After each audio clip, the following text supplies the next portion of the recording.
There's a new look to the FIM CEV Repsol for 2015. No less than 3/4 of the current MotoGP field have passed through the CEV at some stage of their racing career. And now it's all excitement here at Portimao in Portugal for round one of the 2015 campaign. We've had some drama already, I can tell you, so far this weekend in terms of the weather. But for now, we have blue skies, there's a few clouds around, but no sign of the rain returning. But we did have a huge downpour this morning. That's what the track looks like then. It's a 4.5 kilometre, 2.8 mile layout here. And there really is great excitement in the CEV this year, with the individual classes having now been rebranded as the European Moto2 and Superbike Championships, plus the Moto3 Junior World Championship. The hordes of riders here know as well as anybody that the CEV is now promoted better than ever. It's being broadcast live, online, and by more television broadcasters around the world than ever before. It really is bigger and better than it ever has been since it kicked off back in 1998. So with that in mind then, the series has practically become a necessity as opposed to a mere option for up-and-coming riders looking to get noticed and prove themselves on the world stage. Gregory Haynes with you here in Portimao, and joining us is Luke Wilkins from MotoGP.com. And really, Luke, where do we start? There's anticipation in the air, there's a few nerves around quite naturally, pure excitement, but let's be honest, if history is anything to go by, we're surrounded here by a number of future Grand Prix racing world champions. There really is nothing more exciting, Greg, than the first race of a season. It's time for all the hyperbole, all the hype and everything like that to finish, and all the talk, and the guys have got to go out there and do the action on track. And as you mentioned, reading back through past champions of the CEV or the Moto2 and Junior Moto3 Championships is like a who's who of the MotoGP calendar. It's unbelievable. Aleix Espargaro, Alvaro Bautista, Hector Barbera, Pol Espargaro, Stefan Bradl, Efrain Vasquez in Moto3, Maverick Viñales, Alex Rins, who's now in Moto2, are all past champions at 125 plus, and that's just the 125 plus, let alone once it stepped up to Moto3. We have Alex Marquez, remember him, won the Moto3 championship, doing Moto2 this year, and Fabio Quartararo for the last 2 years as a young winner. Absolutely incredible, isn't it? As you say, it's like reading off the current grid of Moto3 and Moto2 in the World Championship, and what a great start to the season it's been in 2015. Let's just bring you up to speed then with how the CEV actually works. It's split into 4 categories. You have Moto3, Moto2 and Superbike. As we say, Moto3 is now officially the Junior World Championship. That's the first time it's carried that particular branding. And we also have the Kawasaki Z Cup. We'll be bringing you live 5 hours of action this afternoon. We'll be broadcasting for you in their entirety, uninterrupted, the races for Moto2, which kicks off proceedings. Then Superbike, there'll be 1 race here for Moto3, and Moto2 and Superbike again later on this afternoon, just looking across their superb scenery here. We're on the southernmost tip of Portugal. We're on the Algarve, popular holiday destination, as you may well know, and we've been concentrating, Luke, very much on the sky so far this weekend, because having driven up here 2.5 hours in the car from Lisbon on Thursday, we witnessed some of the most remarkable localised rain showers. It was soaking wet, and then 5 minutes further down the road, bone dry. And we've seen the same thing happen here at the track as well this weekend. I think the word for the weather here in Portimao is unpredictable, Greg, because, yeah, as you said, right now we're looking at blue skies and sunshine, and 2 minutes ago it was really hot, really nice down on track, but I can already see some ominous storm clouds in the background, as we saw from that shot earlier. So I think today it's going to be 50-50 whether we see some rain. It's like being back home in the UK, isn't it? It really is, yeah. You don't know what's going to happen. It's like when you want to plan a barbecue and you're never quite sure whether it's going to rain or not. But you're just seeing the riders lining up. They've done the reconnaissance lap around from the grid. It's 10 to 11 local time here now, just coming up to 10 to 11 local time in Portugal. So we're on GMT +1 if you want to set your watches for that one. And they're just going to form up on the grid. We'll go through the usual grid procedure, and then we're on to racing for the first encounter of the day. Just a few things then to bring you up to speed with, whether you're new or not to the FIM CEV Repsol. First of all, let's just clarify what the series actually is. The CEV, you'll often hear it referred to as the Spanish Championship, which is fair enough because it did start off as the Spanish National Championship, but it's not anymore. It's very much a European-based, and as we say now, for Moto3, a Junior World Championship. Naturally, though, Luke, of course, because it used to be the Spanish Championship, most of the venues are still Spanish-based, for now at least. Yeah, I mean, we have 2 tracks outside of Spain. Obviously, we're here in Portugal for Portimao, and we're also going next to Le Mans in France as part of the actual MotoGP World Championship. We certainly are, and watch out for that later on. We'll run you through the calendar as well in a bit. This man then, the 17-year-old, he's still only 17, but only for another 4 days. 18th birthday for Javi Vierge, the very talented Spaniard on the Tech 3 bike, and takes the first pole position of the Moto2 Moto2 European Championship season, was on pole here as well in Portimao. So last time out it was the penultimate meeting last year, so a 100% pole record for Vieira here in Portugal. He obviously likes the circuit here, and Vieira came 4th in the championship last year, and he has set the pace throughout qualifying, as you mentioned, getting on pole, and I think he's kind of favourite for this race now. It's behind him where the real battle, I think, will be happening, where you have Marini, Pons, Granado, Tekke and Odendaal all within 4/10 of a second. Brother of Valentino Rossi. You may remember he did a Moto3 wildcard at the San Marino Grand Prix at Misano back in 2013. Didn't quite work out that day, high-sided at the first corner, but that doesn't do him justice because he's a real talent in the making. Not with the number 97 this year, Luca Marini. He stepped up, by the way, because he's grown so quickly over the last 2 or 3 years. He's had to step up to Moto2 because he outgrew the Moto3 bike. So Marini cannot be number 97 because Vieira, funnily enough, who's on pole, is 97. So Marini now carrying number 10.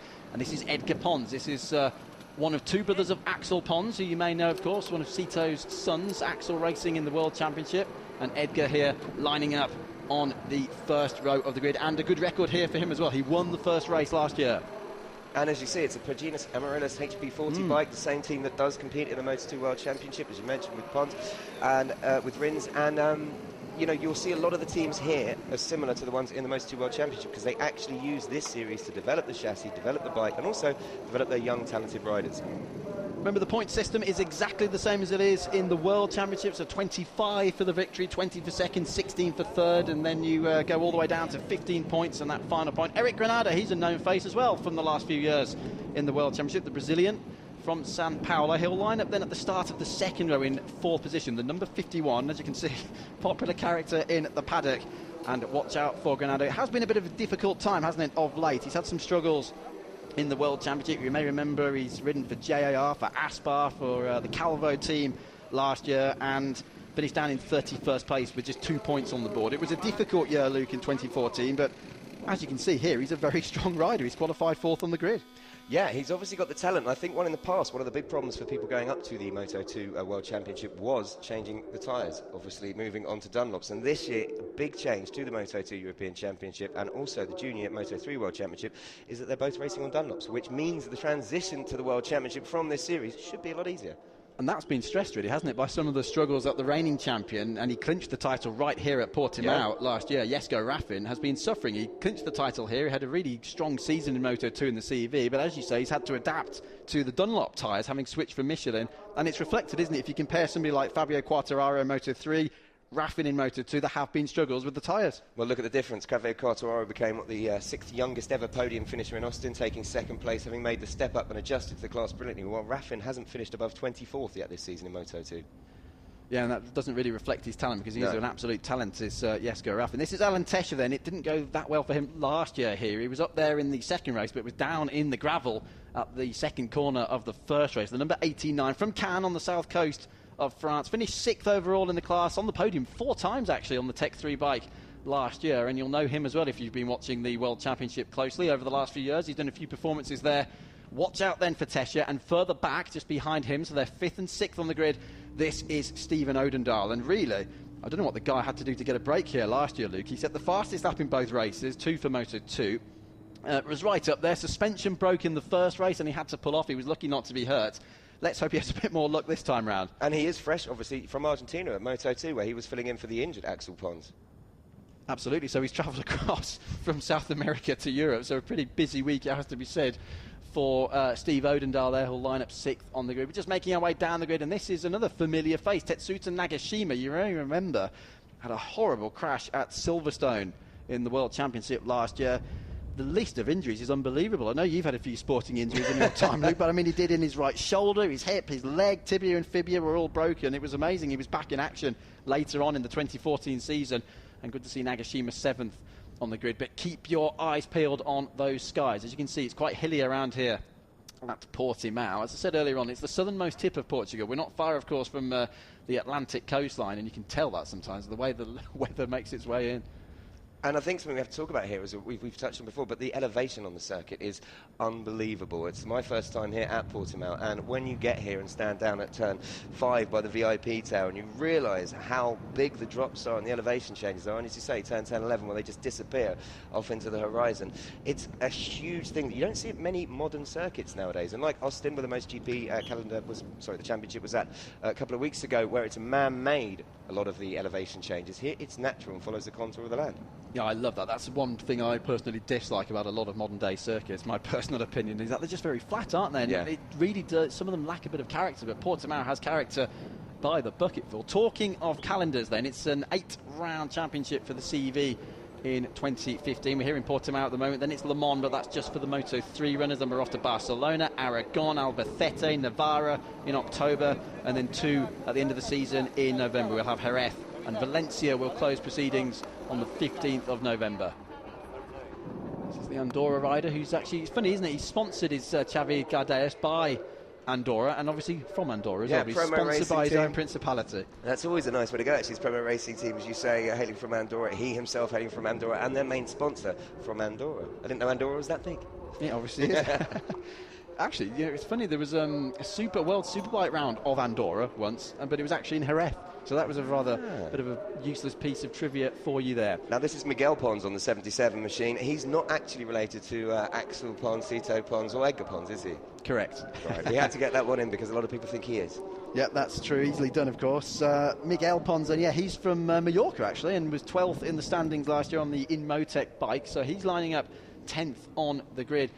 It's incredible, though, Luke, just going down through the order. There's so many potential talents in the field. Of course, let's be honest, most people are looking to the Moto3 class for the up-and-coming talent because most of the younger riders are there. But do not be fooled. There's plenty of talent, Luca Marini in particular and others in this field, who could well be moving up. Even this year, they might do some wildcards in the World Championship. And what about Gabriel Ruju? Only 14 racing in Moto2. And let's not forget the British rider, Bradley Ray, obviously. He is on a rather unique machine. The first time ever that Virus, the American, or Italian, I should say, bespoke motorcycle company, have decided to enter a race season. And they have a very unique central hub steering on their bike, which I think we'll probably get into a bit more detail later. But hopefully Bradley, who's shown he's coming to terms with the bike quite well, will perform. Yeah, and he's done really well in qualifying as well, hasn't he? Brad Ray, he's up there. You might remember him from the Red Bull MotoGP Rookies Cup last year as well. 25th on what is a 37 rider grid here. Huge grid. That was the number 2 there of Diego Perez, the Spaniard.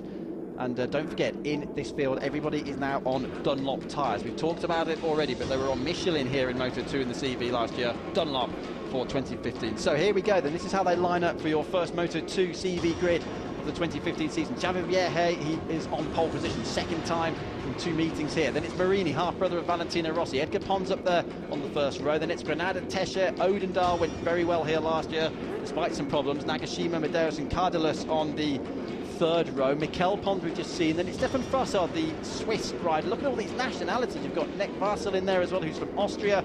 Further down the order, we caught a glimpse of Diego Perez. Marcos Ramirez as well, 18th there. He lost the Moto3 title here in the CV by only 1 point to Fabio Quartararo 2 years ago. Nicky Coates, another representative there of Great Britain. Bradley Ray, we've already talked about. Luke, and just look at the number of names as we make our way down the grid. Nice wide track, though, here at Portimao, which is important. They make their way down to turn 1 now on the warm-up lap. Then it's Arroyo and Jasper Iwema there. Struggles in qualifying. You'd expect them to be higher up than that, down there in 32nd place. And I think one of the key things you say there, if you look further down the grid, we've got Segal, Rosmi Putro and Santana, is the mix of nationalities. A lot of people are probably expected to tune in and see a lot of Spanish riders in this, but I think they make up about a quarter of the field in Moto2 and less in Moto3.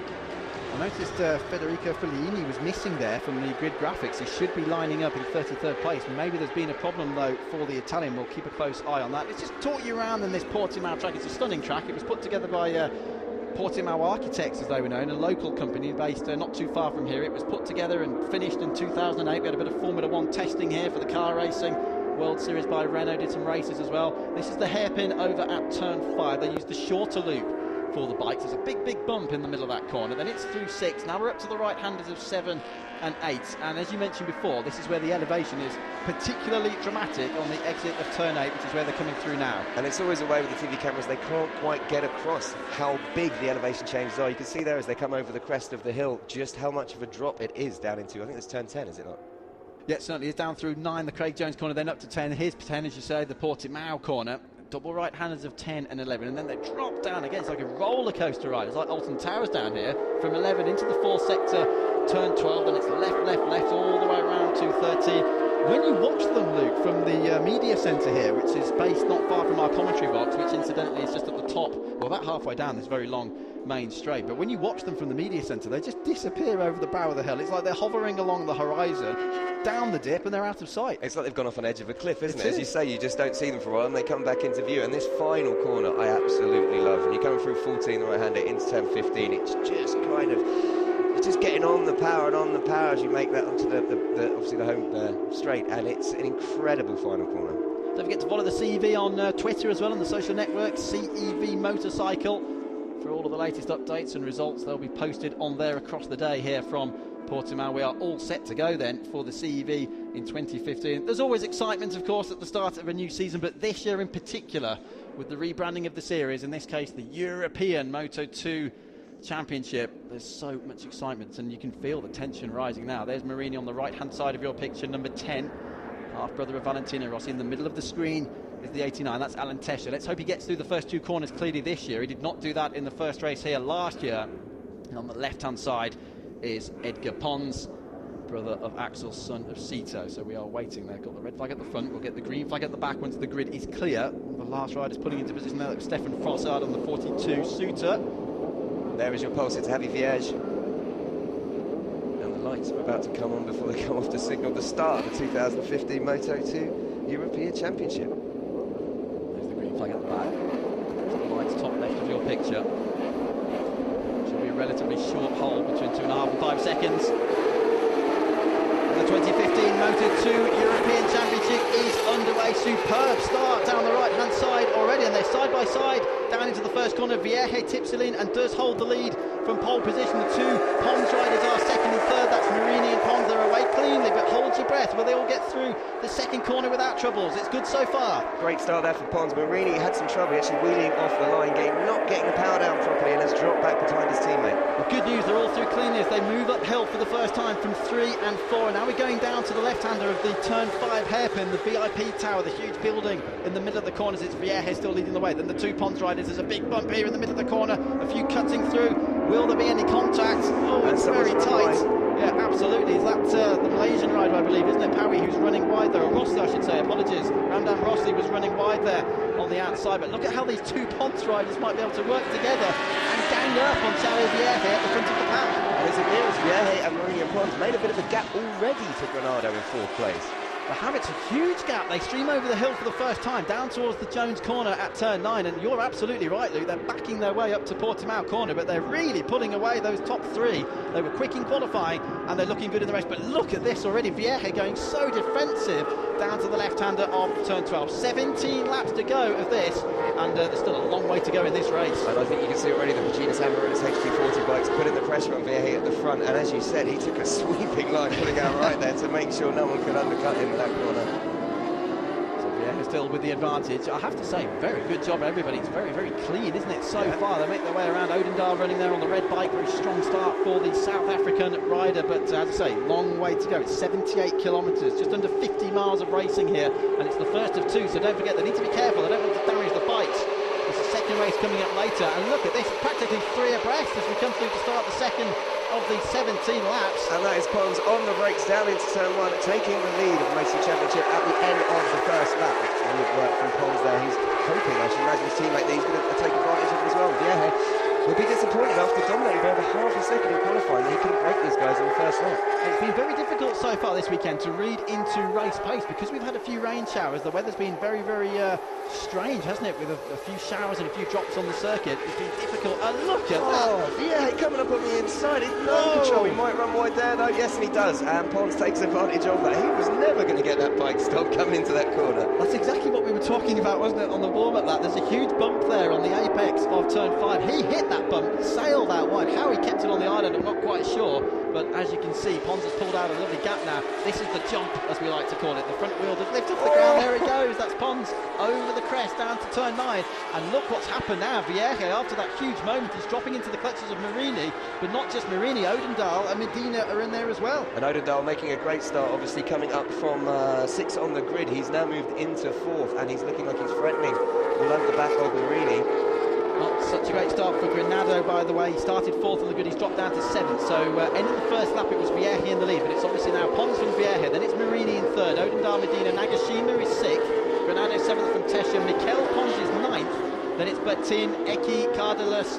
You've got Max Scheib in there in 13th, that's the the Chilean rider, then it's Frossard and Pitay at the moment completing the point scorers in 15th place. And what's interesting to see here is that Odendaal has led the rest of the field onto the back of Marini's bike, so their gap originally that the guys, the three at the front, had set is kind of disappeared, and here comes Marini. He's taken Vierge on the straight on slipstream, and Odendaal. Now is Odendaal going to get into 2nd on the brakes? Yes, he is. Great stuff from Odendaal. What a run that was then out of that 15th and final corner. It's such a long corner at the end of the lap. Look at the leader though. Pons backing his way down into the right-hand turn. Vierge getting very, very close there to the back of Odendaal's bike. And Vierge's got to be careful here, because obviously he'll be frustrated having been in the lead and finding himself back in 4th place now. But he's not going to do a Marquez and try and get a position back too quickly and do something rash. Oh, and this time it's Marini who's struggling at the left-hander into the hairpin. He's run wide, and Vierge then making the most of that error from the Italian. Remember, Marini on the second of these yellow bikes is Valentino Rossi's half-brother. He's won so many titles over in Italy the last few years. Keeps it on the island. Odendaal's closing as well. And great stuff to see. Nobody jumped the start, confirmed on the screen, and everybody's still running. Here's the replay. Look at the second of the yellow bikes. Big moment. Marini wide, Vierge through. That's the battle for 3rd. That Virginia Samara's HP40 machine was screwing under him, and as you say, they're hitting the bump. There's no way you're going to be able to get that stopped and turned in time. What's interesting as well is Tetsuta Nagashima has moved up into 5th behind Odendaal. Yeah, but a side-by-side going on there as well on the run down to the left-hander at 12. Now look at this green artificial grass which is lining the outside of the track. That can be perilous, can't it? When you've got rain, and we had heavy rain this morning, it was a real downpour. The track was soaked when we got here about 3 hours ago this morning. But that artificial grass holds the water, doesn't it? You don't want to be drifting out there onto that AstroTurf. No, it's incredibly slippery, and as you say, it's such a different type of grip that you'll have even on the curbs and obviously on the asphalt. If you go onto it, you can lose traction very easy tie side. So, coming through to start the 4th of the 17 laps here at Portimao. Pons with a comfortable advantage of just under 1 second. Odendaal now running in that 2nd place. Vierge is 3rd from pole position in a few lurid moments so far. Marini, Luke, who had a strong start, starting to drop back. He is. He's dropping into the clutches of Nagashima now. It's the number 10 versus the 72. You can just see them in the background, but I tell you what, I'm almost wanting to look through my fingers of my hands when I'm watching Pons here. There's lurid moments. He's backing his way down into practically every corner at the moment. He definitely likes that bike moving around underneath him, doesn't he? Doesn't seem to be too bothered by the track conditions, and look at that, just getting the back out there into the hairpin. There's the big bump on the apex. Careful through there. As I say, the longer version of the corner there is what they use it for car racing. It's a slightly tighter hairpin to encourage more overtaking. We take the shorter route with the bikes. But these three at the front have, again, started to create a bit of a gap now between Javier Vierge and Luca Marini back in 4th. Still a long way to go in the race though, and how will the tyres respond as well as we move towards the end of the 17 lap distance? That's a big question mark as well, because nobody's been able to get in a full race run across the practice sessions. They came here on Friday. Each of the classes have 2 practice sessions of 35 or 40 minutes each. And look at the drama going on in the background now. But as I say, practice sessions on Friday, straight into qualifying on Saturday. There's 2 qualifying sessions which decide the grid for both of the races if it's a weekend when your class has 2 races. So your best time from either of the sessions goes through to determine the grid positions. And then, as we said earlier on, a very short warm-up in the morning for just 15 minutes. Another problem though is that conditions are so different now. It's so much warmer than it was during the warm-up. Oh, completely. And as you say, this morning on warm-up, they were thinking it was going to be a wet race today, so they went out on wet tyres trying to get some data for their teams to see whether they would be having to use those this afternoon. But it's interesting to see Stephen Odendaal now actually getting a little bit tucked in, getting into his rhythm, starting to try and close the gap on Eki Pons. Now Odendaal, the South African rider, is kind of favourite this year coming into the championship because he got so many podiums last year, and with Rafa having moved up to Moto2, a lot of people expect him to do good things. A bit of debris in the middle of the track there. Somebody's lost parts of, is that the mud? No, it's the tail section of the bike. Yeah, strange. That's further down the field, so the marshals will be on the track. That's up at the top end of the track, I believe. So everybody's at the moment over at turn 1-2 section or down the start-finish straight, so they'll be able to get out there, clear that up. There won't be any major worry there then. Luckily it didn't hit anybody. front then. Pons, 1.2 seconds now. Vieja still third. Marini, there's the debris. It's still on the track. On track, and that is rather dangerous actually. If someone runs right, if you've got someone trying to overtake on the left-hander there is a chance they could hit that. It is just a piece of fairing. It looks like a rear seat unit that's come off. Yeah, thankfully it's off the racing line, but it's just on the outside there of turn 6, so certainly not an ideal situation. I'm sure the marshals will be out there. Hopefully that'll be gone next time we see that particular shot. But Pons is really in his stride now, isn't he? Pulling away from the rest of them. And that's an incredible shot as they wheelie over the crest and then literally have to tuck the bike into the left hand and get back on the front wheel on the brakes. It's just brilliant. I just noticed in the background there was a flag waving to warn everybody of the debris. So that was over the top of the barrier coming out of turn 5 into 6, just to warn them that there is debris on the track. There's your run through then at the bottom of the screen. Don't forget as well, in Moto2 here in the CEV, it is split into 2 categories. You've got a sort of subcategory, which is the Superstock 600 class within this race. Marcos Ramirez is the man we're really looking to lead the way. Certainly this weekend you'll get different riders competing at different circuits, but Ramirez qualified 18th overall, and strong start for Ramirez. He's dropped down 1 place to 19th, but in some ways that's to be expected with some of the other runners around him. And a great start for Bradley Ray on the Virus there with the hub steering bike. As you say, he's got to get used to riding a completely different bike, and with the hub steering you don't have front forks. It's done with, like, I suppose the only way to describe it is having a rear swing arm controlling the front wheel, taking out a lot of the braking, acceleration forces, and meaning that the rider doesn't get anywhere near as much feel or feedback compared to traditional bikes. And Ray really adjusting to that machine brilliantly, and up into 17th from 25th on grid. Pons still with the lead, twice a winner last year. His first 2 wins actually in the CEV Moto2 category. This is the battle going on further back between Marini, which is the leader's teammate, and Nagashima. This is the fight over 4th and 5th positions. Nagashima now completely recovered from those injuries we mentioned previously, picked up at Silverstone in a horrible crash there during the World Championship event last year. And Marini really getting into his stride now in Moto2. Completely new challenge though, because as I say, he's just grown unbelievably quickly the last 2-3 years. It was getting physically impossible to ride a Moto3 bike. No, totally. And just to say on the back of him, you've got Granado has tucked himself in as well, and he's starting to attack Nagashima. So he's recovered from what was a bit of a dodgy start for the Brazilian. Under the brow they go, so it's Marini on the Calyx, that's number 10, the 72 of Nagashima riding also on a Calyx, and then you've got Granada there, number 51, to make it a 3rd Calyx in the battle. It's like one long 6-wheeled bike at the moment. They drop their way down this roller coaster part of the track to turn 12 into the 4th and final sector. The lap split up into 4 parts, just as it is in the World Championship, so we can track everybody's progress through these sectors. But fastest lap of the race last time round has gone to the leader, 47.3 now for Edgar Pons, stretches the lead up to 1.6 seconds. We're watching this 3-way battle for 4th. There you go, Marini, Nagashima, Granado, 4, 5, 6. Something's got to give here. Yeah, the riders really starting to settle into their rhythm a bit now. It was a frantic start. As always, you're going to get that first race of the season, especially because they weren't sure on the conditions on track, but it's looking really nice out there now. They're getting into their stride, getting into their rhythm, finding their braking points, and just starting to get to their race pace. And I think we're going to start to see Nagashima making a move on Marini here, under braking at the end of this straight. Turn 1 maybe. I agree with you. I thought he was going to be diving through on the inside there, but he lost ground, didn't he, down towards turn 1. Didn't really pick up the toe as successfully as he would have liked that time. Further back there's been a change, by the way. Alejandro Medina, the Spanish rider, has just dropped behind the Frenchman Alain Tescher for 7th and 8th places. Mikel Pons is still 9th, and it's Thibaut Bertin. Really strong start to the season for him in 10th position at the moment. He was a Superstock, winner last year, was he not? Superstock 600 champion from 2014, the French rider there. And also, just looking here, Edgar Pons, 2.5 seconds gap at the front over Ovendal after just 6 laps. Well, that's remarkable. Another fastest lap as well, a 47.2 this time. So as you say, 2.4. It's 1 second between Ovendal and Vieja, who are 2nd and 3rd. Vieja, don't forget, turning 18 on Thursday, so looking to move into his 19th year with at least 1 podium here. I'm still seeing, and I don't want to keep panicking everybody about the weather, but there's still some dark clouds over the far side of the track. Don't say that, I can see blue sky. Interestingly enough, actually, looking at the times, 1:47.2, as you say, for Edgar Pons. That's quite a long way off the best fastest lap from race 1 last year, Steve Lodendahl, with a 1:46.8. So still a long way for these guys to get up to their race pace, if that makes sense. We've still got some time, so we could see some big changes coming in the field. I don't think Pons is safe at the front.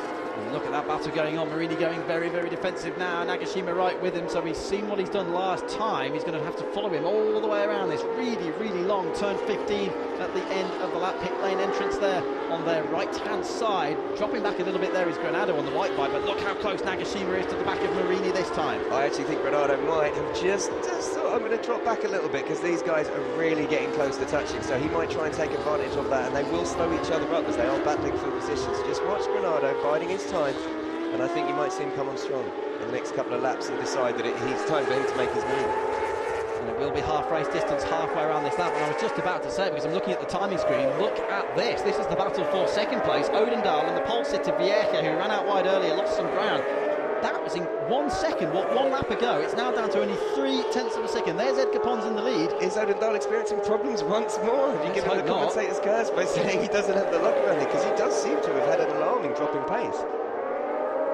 1:48.2, over a second slower than Pons at the front, and 7/10 slower than Vieja's last lap. Now you have to wonder whether Odendaal's made a mistake somewhere, or let's hope not had a problem, but it's very, very tight. Pons with a 3.5 second lead. This is the battle for second. Odendaal from Vieja. Then you've got a gap of 2.1 seconds back to Marini, Nagashima and Granada, who is still battling over that fourth place. So Odendaal, look at the difference in lines. That's remarkable around the right-handers of 10 and 11 there. This is the Portimao corner at the top of the track. Look how much wider. You're right there, actually. As you look at Vieja, he does seem to have some interesting lines around this circuit. He's quite up for moving the bike across the track, where a lot of riders would look to be a lot smoother. He's got more of a kind of aggressive style of riding, which is very interesting to see. And as you say, you know, he's putting the pressure on Odendaal now. Good stuff from Randam Rosli further back as well, by the way, the Malaysian rider. Remember, he said he ran out wide and dropped to about 20th position, or perhaps it was even lower at the end of the first lap, but he's now fighting back and he's into the points. So Rosli goes 15th, Diego Perez is still 14th, and they're going to be battling very soon. 1.4 seconds between them, so Rosli is closing in. Pons, though, there's Sito watching on. 4.5 second gap now for Pons. That's massive in Moto2 when you consider it. And behind him, here we go. Side it by is Vieja side on Odendaal. He takes him down into turn 1 under the brakes, managing to get it stopped just in time. That was pretty impressive. See the back squirming about there as he's very hard on the front brake. Right, interesting stuff. Is it game on now? Can Vieja try and close in on Pons? It's a massive, massive gap, but we've still got half of the race to go. The problem is, of course, they've been battling. I guess, Luke, Pons has been able to just be more careful with the tyres as well, with that handy advantage at the front. When you're in the front, when you haven't got people trying to overtake you every 2 seconds, you can focus on your lines, you can just get into a rhythm, and you can be a lot smoother on the tyres. As you say, these guys, it's hugely different. Your times will drop when you're battling with someone, purely because you're not taking the perfect and ideal line. You're trying to unsettle the person in front of you, and you're trying to get past them as much as you can. Well, if you are just switching on, this is the opening round of the European Moto2 Championship of 2015. We're at Portimao in Portugal, and this is the battle raging here, with Vieja having now, well, I say it's a battle, he's getting away now. Yeah. Vieja's pulled away from Steve Odendaal, still strong second and third places, but can he do anything about the leader? It's a 4.5 second gap ahead to Edgar Pons. You can't even see him in that shot. He's already down the hill and around turn 12. He's long gone. This, meantime, is the battle going on. In fact, at the top of the screen as well, Marini still under major pressure from Nagashima and Granado. What's interesting is Marini is 2 seconds behind Vieja when they cross the line for lap 8. I think that gap looks a little bit closer, a little bit smaller. Maybe they're starting to close in on the third place Vieja. Sorry, Odendaal, I should say. And was that Marini diving up the inside? In fact, was Nagashima ahead of Marini? We would have to see what happened. They certainly started the lap with Marini in 4th place. Let's see what the order is. Oh, and Pons that time, well, he was taking quite a few liberties coming out of the last corner. He was almost out onto the artificial grass there. Let's see what the gap is now that Odendaal has dropped back behind Vieja, but it's still 4.5. But interestingly, Vieja, now released, puts in his best lap of the race so far. We've still got 8 laps to go. Pons looks actually really in control of this race now. I think he'll be just going around, maybe riding a little bit within himself. He knows he doesn't need to do anything silly. This is where it becomes important about controlling a race, setting your own lap times, reading your pit board, and not trying to push too hard. And there has been drama in the battle for 4th. Marini's dropped not just down to 5th, but to 6th. Granado somehow, you said he was keeping your Watson brief. He has pounced and he's gone 4th. Nagashima 5th, so effectively stays where he was. But Marini's dropped 2 places from 4th down to 6th. Now that's clever from Granado, although we haven't seen the incident. I told you, it just looked like he made the decision to drop back, let them battle it out, and then take advantage. There's going to be a situation where they're both going to run wide or they're going to slow each other up, and he's done exactly that. So top work from the Brazilian. Nakashima taking advantage as well, as you say, going into 5th ahead of Marini. Stephen Odendaal in the meantime here, plenty of experience for him. 25 Moto2 World Championship Grand Prix starts, including Argentina last weekend when he was subbing for the injured Axel Pons. Not a bad outing, was it? Finished 19th in the race, and he's ridden with several teams over the last few years. Speed Up, who was with the Argignano and Ginés racing team as well. And as it's being shown here in the commentary box on the screen, 50% of this race is now completed. Actual 50% would be 8.5 laps, so they round that up. So end of lap 9, 50% completed, and that's important, Luke, if we have a situation with red flags. Well, if it rains now, that means that the race is done. You know, they won't restart it, and points will be given as we stand. 50% being the mark, the cut-off point they just use. So yeah, this is it. This is now point-scoring race, and no matter what, even if we get a torrential thunderstorm, which doesn't look like it's going to happen, it won't make an effect. I know we don't want to speak too soon, though, do we? Because it's drama. But I just saw there at the bottom of the screen, we've had a retirement from the race earlier on. There's so much drama going on that Thomas Grazinger has dropped out of the race. Unfortunate stuff for the number 56, the 18-year-old Austrian. What's the gap at the front? It is another personal best from Vierge in second place, but the gap has gone up to 4.6 seconds. As we've said already then, we've forecast it, Pons is very much controlling the pace here. And what's interesting, as you say, Stephen Odendahl, although he's dropping back from Vierge by almost a second and a half now, he holds a 3-second lead over Granado in fourth, so it looks like our podium at the moment seems quite settled. But I think the big battle, as you said, is going to be between Granado, Nagashima and Marini, although Marini being dropped by Nagashima by the looks of it. I was just going to say the same thing, he's really struggling now, isn't he? Luca Marini's his lap times are dropping off dramatically. I mean, you've got Vierge who's quick out there, but actually last time round, even though Vierge put in his best of the race so far, the leader, Pons, who's out there with a 4.6 second lead, was quickest. He was quicker. A 47.1 it was for Pons. Just to put that into perspective, it was a 48.3 for Luca Marini, so he's 1.2 seconds off the pace. Again, that could be tyres. And Nagashima looks like he's starting to get involved in hunting down Eric Granado for fourth. So it's all going on behind the front three, really, who seem to have settled into their rhythm. As you say, there's a 4-second gap between Pons, or 4.5 seconds from Vierge, and then 2 seconds back to 3 seconds back. Look at this. Look at this. Alan Tesh has now caught Marini, and he's through as well. So Marini's marching backwards at this stage of the race, down now from 6th to 7th. Can the Italian respond? No, he can't. I thought he might be ahead for a moment from that shot, but it is now Tesha up into 6th place. Marini is 7th. And you have to get the feeling that it's only a matter of when rather than if before Alejandro Medina comes through as well. It's very strange because Marini's bike, as you say, seems to be going backwards, and there's no apparent reason for that. Interestingly enough, his rain light is on as well, which is, unless they're having some sort of electrical fault, but here he comes back on Tesha. Oh, the tear-off strip just being removed. In fact, two of one of the riders in front, that would have been Nagashima, I think, just removing a tear-off strip, but down towards turn 1. And he's taking back 6th place from Tesha into turn 1. Curious stuff going on then with Luca Marini. We're starting that 12 of 17 now here at Portimao. Top left of your screen, you'll get all the latest information there in terms of laps, and we'll start counting down as well as we get towards the closing stages of the race. Tesha back through on the inside. Great battle going on here for 6th and 7th positions. Will Marini be able to respond? Don't forget, Marini fell, and he has responded, but he crashed at this very next corner, turn 5, in the Moto2 race last year. Marini seems to have so much more power than Tesha on the straight. He can power past him, but look at that. Tesha straight away, inside the hairpin, takes the right line, Marini ran slightly wide and retakes 6th place. And Medina's caught them as well. Medina on the blue bike is right with Marini. He'll be watching the battle going on, hoping to take advantage of the situation. Now he's going to try and pounce on Luca Marini. I say I'll try and pounce, Luke. You might not really need to pounce, as it were, because it just seems as though Marini's a he's struggling with that bike. Yeah, he's not quite keeping the lines that he was keeping in qualifying and practice, so I don't know what is happening to him. He does seem to be experiencing some problems. Medina then, the number 55 on the Team Strata bike. The Spaniard as well. He's 18 years of age, I should say, is Medina, from Malaga down south. So not too far actually from where we are in Portugal at the moment, across the border, and then travel down south a little bit to Malaga, south coast of Spain. And what's the situation? It's still behind Marini at the moment. And look at this, Tesha, having cleared off from Marini, has caught Nagashima, and this is the battle going on for 5th place. That's incredible. There was a second gap there, so he's really cutting down. Maybe the fact that Tesha has just found a lot of pace here. Maybe we're being a disservice to Marini saying he's struggling, because Tesha cutting through the field. It's impressive riding. Well, they come. Luke mentioned it earlier on. If you stand halfway down the start-finish straight, look both ways, you cannot see the last corner, you cannot see the first corner because of the amazing elevation changes here at Portimao. Side by side. Trying it on Nagashima, but just cut off by the Japanese rider. He was too far back that time, wasn't he? He's not afraid under brakes, though, is he? Very good under brakes, and he's through there. Look, brilliant manoeuvre. Great stuff. That's making up for what happened when he crashed there at turn 2 last year. But Nagashima, never say die, he's right back round the outside, but for now Tesha has the advantage. He's up into that 5th place, but this is the run, relatively short run down to turn 5, and Marini, he's still keeping up with them despite all of the question marks. He's managing to keep up with them. Curious race from Luca Marini, the half-brother of Valentino Rossi.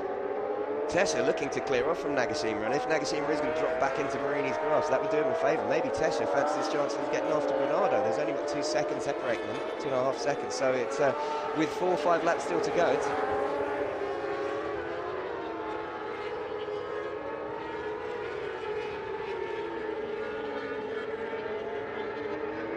in that particular category.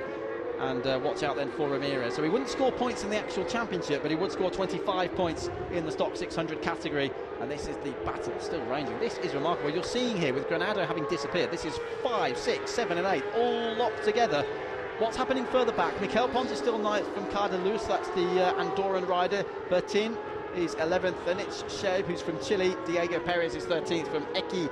And Pite is there in 15th place. So now I mentioned Eki, we haven't actually talked about him so far, have we? That's the 22-year-old from Depok in Indonesia. And there's a great battle going on down actually with Petty, and just behind him with Ramdan Rossley for 15th, 16th, all the way down to the 21st rider. There's only a couple of seconds separating them. Look at this is the battle for second. Odendaal has fought back. He's just sat behind Vieja. Oh, and then nearly touched down into turn 1. Remarkable stuff. Odendaal's fought back, got in the draft of Vieja down the start, finish straight. And with only a handful of laps to go here now at Portimao, the battle is really on for second place. 8 seconds ahead to Edgar Pons, who's very much disappeared into the Portuguese distance. But it's Vieja and Odendaal here fighting over second. That's remarkable, because I thought Vieja was pulling away. Odendaal's been very clever here, very sensible stuff. I'm wondering how much of this is due to tyre wear. I mean, we didn't see a lot of the riders doing very long runs during practice or qualifying on the tyres, so maybe they're starting to experience different levels of grips in different areas of the circuit, and Odendaal coming back strong here, and look, he's starting to gap Vieja visually there. And they know, of course, the race victory's gone because it's 8 seconds up the road with Edgar Pons, but they've got to sit in second place just in case anything happens to the Spaniard. But there he is, Steve Odendaal, the South African. Argentina last weekend for the World Championship, Portugal this weekend for the European Moto2 Championship. And as Luke rightly says, the gap is enormous. There must be 4 or 5 bike lengths in there already as they plummet down from turn 11 to 12. So that's second place. Is it all done and dusted? Granado is still 4th and very much a lonely 4th. And it's Tesha, Nagashima and Marini still battling over 5th. So for now, Alan Tesha is ahead of Tetsuta Nagashima for 5th. And just as we say that this is brilliant, Odendaal looks like he's pulling away. Vieja suddenly starts to get his tractor beams on, although this is so intriguing. They seem to genuinely have moments of being incredibly quick and then moments of just losing a little bit of pace. Vieja will want to respond though, as you say, the pole sitter, him and Odendaal know they will be 2 of the riders really battling out for the championship this year, and with Edgar Pons having just left them 8.3 seconds, his gap's still increasing. Yeah, exactly. Points, points, points. How many times do we say at the end of a season, look how many points so-and-so lost in the first few races and he's missed out on the title? They've got to pick up points whenever they can. Don't forget, it's 25 for the win, 20 for second, 16 for third. And this is the battle raging, and it really is raging between Tesha and Marini. So what's happened on that lap? Nagashima's now dropped back behind both of them on the red bike there with the yellow number. He was 5th just a few moments ago. And Marini's back in it. Marini's back. He's now battling for 4th. This is or 5th, I should say. It's unbelievable.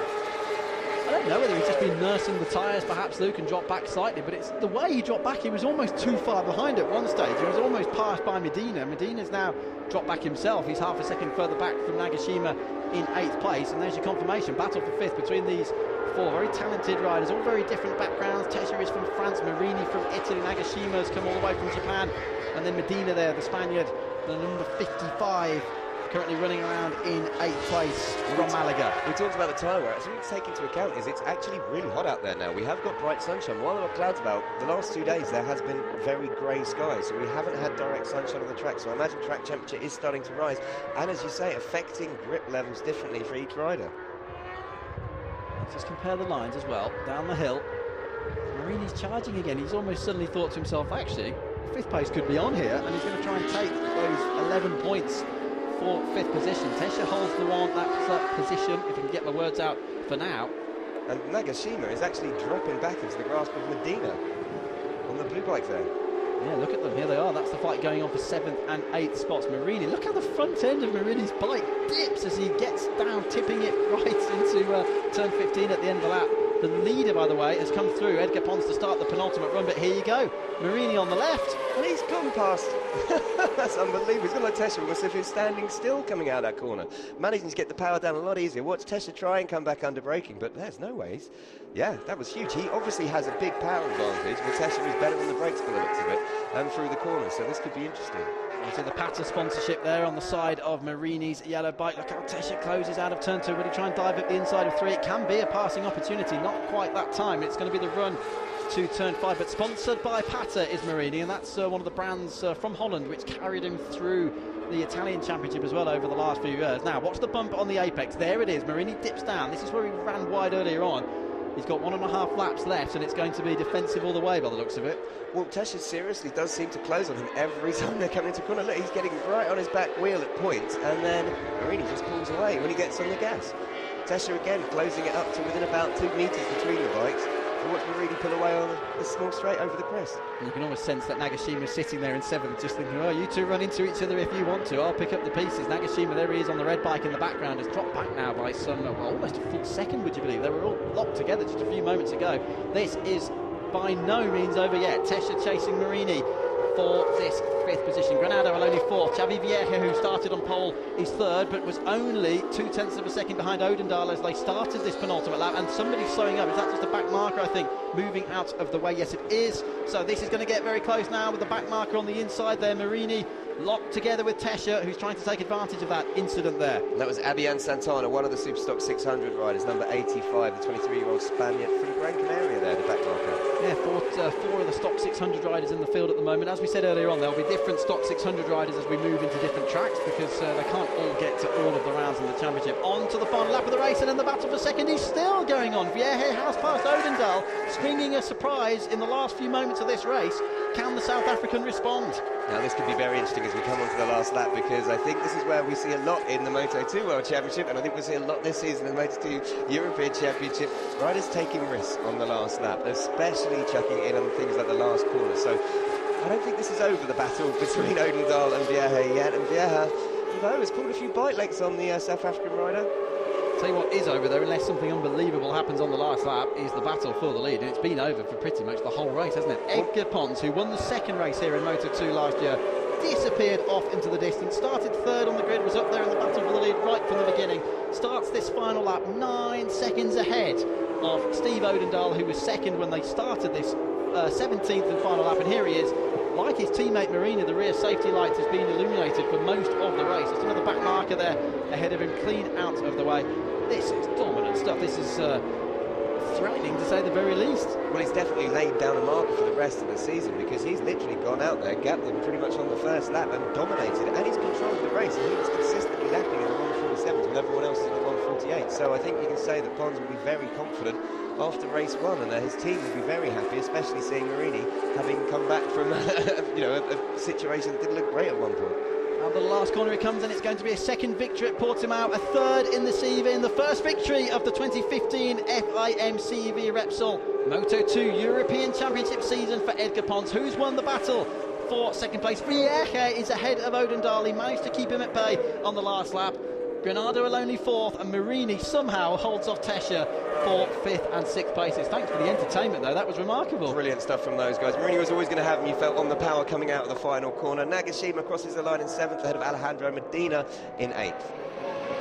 Picking up the last few points, and Mikel Pons has just come through for what will be 9th place. No relation, by the way, to the winner, Mikel Pons, and it will be Xavi Cardelus, by the looks of things, who's the Andorran rider completing the top 10, but a big gap. Great stuff, though, for Edgar Pons. An 8.3 second lead, despite slowing down in the final stages of the race. That was dominance with a capital D. He just controlled the race completely from the word go. I was so impressed with that, because it was a very measured performance. We thought it would be a bit more manic at the front, lots more mistakes, and we saw that throughout the rest of the field, but a very mature ride there from Pons. And it's the 6th time he's finished on the podium in this particular class. Goes level now with Florian Alt and Ivan Moreno with that one. Luke's going to run off down to Parc Ferme to catch a word with the winner, Edgar Pons. What a superb and dominant start to the season it was for Pons. Great stuff then from Vieja ahead of his 18th birthday on Thursday. Finishes 2nd on the Tech 3 bike. Just 2/10 it was in the end ahead of Steve Odendaal, who completes the podium, which is much better than it was in the first race here last year when the suspension collapsed for this man right here and he had to pull off. the suspension, the back of the bike was dragging along the ground around the very quick right-handers of 14 and 15 at the end of the lap. Had to stop the bike. And you have to say, a very measured approach, to use Luke's word there as well, from Granado, who finishes 4th. And Luca Marini, we'll have to speak to him about that later. I don't quite know what went on. He was obviously controlling the tyre situation, but even so, plenty of drama and fireworks from Luca Marini. But Odendaal, great stuff. Argentina last weekend, Portugal this, and he finishes on the podium in the first race of the season. What a great start that was to the CEV for 2015. Really, really important category is this one. It's been stressed by the list of champions we've seen in the CEV, particularly in the 125 and Moto3 ranks over the last few years, but even just running through the Moto2 riders. Carmelo Morales was the first champion back in 2010, and he's now a seasoned campaigner here in the Superbike category. Jordi Torres, twice champion of 2011 and 2012, now doing very well in the World Superbike Championship. Roman Ramos in 13 and Jesko Raffin in 14 before moving on to the Moto2 World Championship. There you go then, Pons, the first victor of the 2015 season for Moto2 in the CV. Vieja, who started on pole, very solid second, great battle with Odendaal. Granado, as we say, a lonely 4th. Marini and Tesha, what a great battle, 5th and 6th. Then it's Nagashima, very calm and sensible race from the Japanese rider. Medina 9th, Mikel Pons, a long way further back, but nevertheless in 9th place. Xavi Cardeluz had a very strong run there, the Andorran rider completing the top 10. Eki fought up to 11th in the end from Perez. Then it's from Chile, Schneid there, from Thibaut Bertin. Luke mentioned he led the way in the stock 600 class last year, and Pittet picking up the final point for Switzerland in 15th position. Great stuff as well from Brad Ray on that Virus bike. He fought right up to a top 20. That's very, very encouraging for everybody down there. And as you can see, Ivo Lopez managed to move ahead and take the honours for the stock 600 riders, which is not what we were expecting early on, because Marcos Ramirez was the leading stock 600 rider on the grid.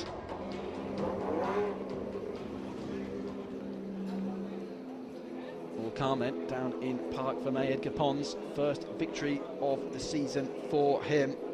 Is it the start of a title winning season? Well, the winner of the first race does often go on to win the title, don't they? Very well here last year as well, was up there, took advantage last year of a last lap incident involving Florian Alt to go through and take the victory. Luke Wilkins will be making his way down to Parc Fermé. Quite a gaggle of people there. I'm really pleased to see as well that there's a big crowd here today, but great stuff. Edgar Pons, the first winner of Moto2 in the CEV in 2015.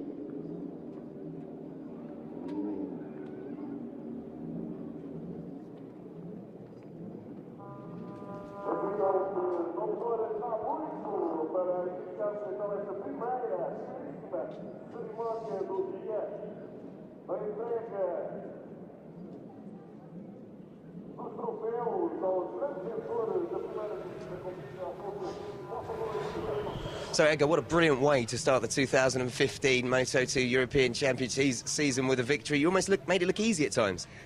Yeah, it was a tough race, a lot of wind, and also the conditions weren't very good because it rained in the morning and it was a bit slippery, but I managed to get a good rhythm, and I just lap by lap so that I was getting away from my opponents, and I was pushing hard, and finally I won the race, and very happy to start like this the season. Era una carrera muy difícil, la verdad es que las condiciones han sido difíciles. Al principio por la mañana estaba mojado y era difícil escoger qué neumático salir, pero al final ha salido el viento y hemos ido con slicks, y la verdad es que bien. Cada vuelta he apretado, he hecho un buen ritmo y veía que cada vuelta le sacaba más ventaja a mis rivales y me iba creciendo, y bueno, al final hemos conseguido ganar la carrera y muy contento de empezar así la temporada.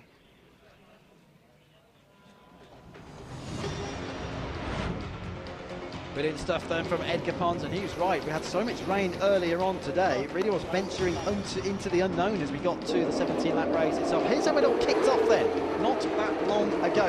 Huge wheelie it was from Luca Marini on the middle of the front row. Vieja hit the front at this point, and we had the two Pons riders right behind him. This is the moment when Vieja, completely out of shape. Look how lurid he was down into the left-hander at turn 5. How on earth did he keep that bike on the island? I do not know. Pons was released and disappeared. He finished 8.3 seconds ahead of the rest of them in the end. Luca Marini provided us with so much drama further back, having started on the front row of the grid, but Pons was disappearing into the distance. Vieja here on the right, Odendaal on the left, battled very, very hard indeed for second position. Vierge would come out on top in the end by the small matter of 0.2 of a second. Over the line went Pons to take the first European Moto2 victory of 2015. Vierge second for Modendahl. Granado, Marini and Tesha completing the top 6. Congratulations there from the dad, the old man, Cito, down there in Park from a former world champion himself, of course. Hasn't been the easiest of times for the Pons family of late, with Axel being injured in the World Championship. He was replaced incidentally by Odendahl, as we said earlier on in the week. And I have to apologise, by the way, because when I was going through the results, I missed the fact that Marcos Ramirez did finish 18th and did indeed lead the Stock 600 rider. So apologies there to Marcos, and there he is on the right-hand side to pick up the honours for the leading Stock 600 rider in 2015. Don't forget they have their own points table, so there will be 25 points for him, despite having not actually scored any in the overall race. Calex, which wins the race, of course, and the HP40, the Yellow Pages team here in Spain, run by Cito Pons, leads the way and wins the first race of the 2015 campaign. There's Ramirez, great stuff. Just missed the Moto3 title to Quartararo 2 years ago by a single point. Now a strong start to the season. And to be up there as well in 18th position is no mean feat at all. In fact, he was the last rider to finish within 1 minute of the winner by just a few hundredths of a second. Third for Steve Odendahl. It could so easily have been second, but he'll be pleased to get some solid points on the board there. 16 of them to be precise. With 24, Xavi Vierge started on pole, very solid start. And don't forget, these guys will be racing again later today in their second race, which is coming up at 2 o'clock local time. But for now, it's Edgar Pons, his third victory in Moto2 in the CV. First under the European Moto2 banner, as it's labelled this year, and his second here at Portimao. It was the second race last year, it's the first race in 2015. Can he do the double? Superb stuff from Edgar Pons. Would you bet against him doing a double later on in race 2? You never ever know, you have to say, with that sort of pace and adaptation, you wouldn't, would you? But we now then listen out for the Spanish national anthem for the winner, Edgar Pons. Duel to Edgar Pons.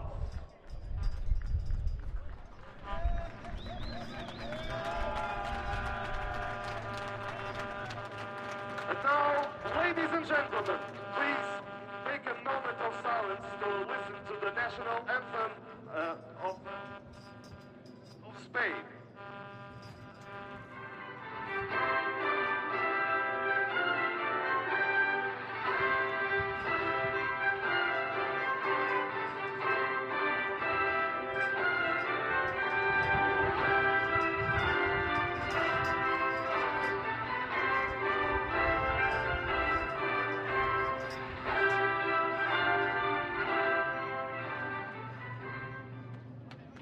Well done, Edgar Pons. First victory of the Moto2 season in the CV for him. Xavi Vierge second, so 2 Spaniards up there in the top 3. Odendahl for South Africa completing that third place, and now the Fresnay is being sprayed up there, the Cava on the podium. Of course, not all of the riders, particularly in Moto3, will be able to spray alcoholic beverages up there on the rostrum because of their age, or lack of age, should we say. And Marcos Ramirez, the leading Stock 600 runner on the right-hand side there.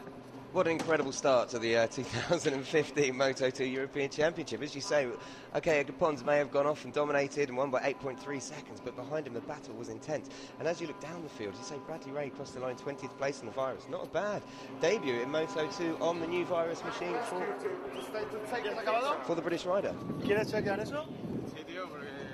Well, the chat going on there up there on the podium. We saw the free fuel was given out as well. Of course, that's all linked to Repsol, who sponsor the championship, FIM CEV Repsol, to give it its full title. And actually, the riders can turn up here and buy fuel. Have to make a decision about how many drums of fuel they need, particularly the private riders. So it's €100 each, and they are 50-litre drums. So a bit of useless information there for you, I suppose, from Gregory Haynes. It's the championship standings then, which obviously very much reflect the first race of the new season. Yeah, Edgar Pons, having taken the race with leads with 25 points. And yes, pole sitter with 20 points, and the South African Stephen Odendahl, another podium to his name, he has 16 points. The Brazilian Eric Granado is looking covered very well during the race, finishing in lowly 4th.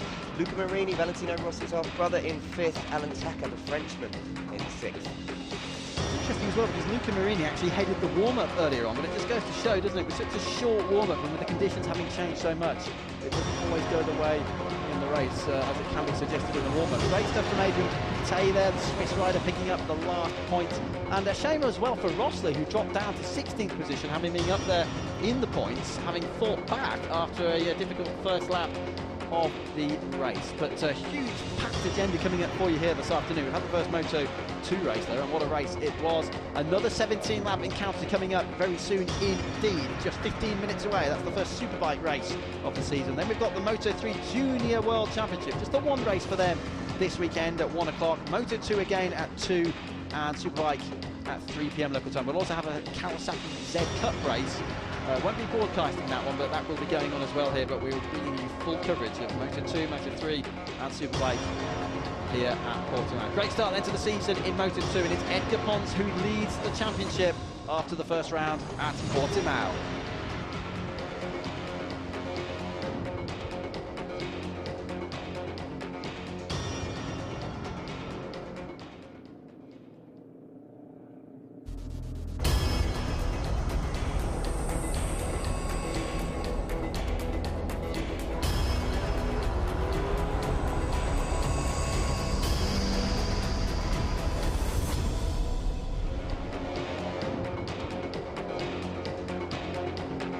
Opening round of the 2015 FIM CEV Repsol Series. We've had a remarkable first encounter for Moto2, and now we move on. Next on the agenda is the Superbike European Championship, as it is now known, for 2015. We had some real drama last year with Kenny Noyes coming through to pick up his first title, having gone into the Valencia finale, only third in the standings, and there's some very interesting stats on that which we'll run through in a bit. There's the circuit then for you here on the Algarve, 4.5 kilometres, 2.8 miles, and it really is up, down, left, right, it's all over the place. It's a fantastic ribbon of tarmac here in the Algarve hillside. It's a little bit windy out there. There's a banner on the grandstand here outside the commentary box window, which is really fluttering away in the breeze. But the great news is the sun is shining, the rain is staying away, at least for now, because the forecast did not look good earlier in the weekend.